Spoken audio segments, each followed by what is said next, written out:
Hello everyone, this is RK collection channel. ఈరోజైతే మేము వరంగల్లో ఉన్న భద్రకాళి అమ్మవారి దగ్గరికి అయితే వెళ్ళడం జరిగింది. నా ఫ్రెండ్స్ అందరు ఎప్పటి నుంచో నేను ఇదివరకు ఓల్డ్ వీడియోస్ పెట్టాను కదా, అప్పుడే అడిగారు అన్నట్టు నన్ను, ప్లీజ్ మేము కూడా వస్తాం, మమ్మల్ని కూడా తీసుకెళ్ళండి. సో ఒక్కసారిగా అందరం అనుకోకుండా రెడ్ వేర్ చేసాము.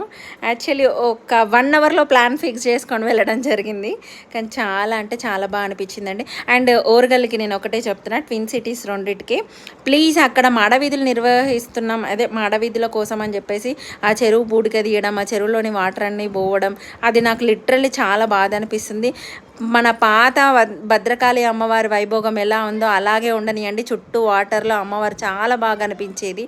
మీరు టెంపుల్ని ఎక్స్టెండ్ చేస్తున్నా అని చెప్పేసి కొంచెం నాకెందుకు దానివల్లనే మీ వరంగల్ ఎప్పుడు వానలు వచ్చినా మునిగిపోతుందేమో అన్నట్టుగా అనిపిస్తుంది నాకు. కొంచెం అదైతే చూసుకోండి ప్లీజ్. వరంగల్ ప్రభుత్వానికి నా చిన్న మాట, ఇది విన్నపం. సారీ, మేమందరం అనుకున్నాం అక్కడ పాతగా వచ్చినప్పుడు, ఇప్పుడు లేదు. అండ్ ఇంకోటి 1000 స్తంభాల గుడికి కూడా వెళ్ళేసి వచ్చాము మేము. ఆ 2 ఏరియాల్లో ఇదివరకు ఉన్నట్టు ఏ సామాన్య మానవుడైనా దర్శించుకునే అంతగా హ్యాపీగా ఉండేది. ఇప్పుడు కొంచెం ఎక్కువగా కమర్షియల్ చేసినట్టు అనిపిస్తుంది. ప్లీజ్ అది కూడా కొంచెం చూసుకోండి, కమర్షియల్గా వెళ్ళకండి. అమ్మవారి జోలికి కానీ మామూలుగా సామాన్య ప్రజలు హ్యాపీగా దర్శనం చేసుకునేటట్లు ఉండాలి. కమర్షియల్గా ఏదో విఐపీల దర్శనం అస్సలు పెట్టకండి. ఇంకెందుకు ఆలస్యం, నా పేజ్ని సబ్స్క్రైబ్ చేసేయండి. ఏదో చిన్న వర్డ్స్ చెప్పాను, డోంట్ బీ సీరియస్, నాకు అనిపించింది నేను చెప్పేశాను. ఓకే, బాయ్ అండి.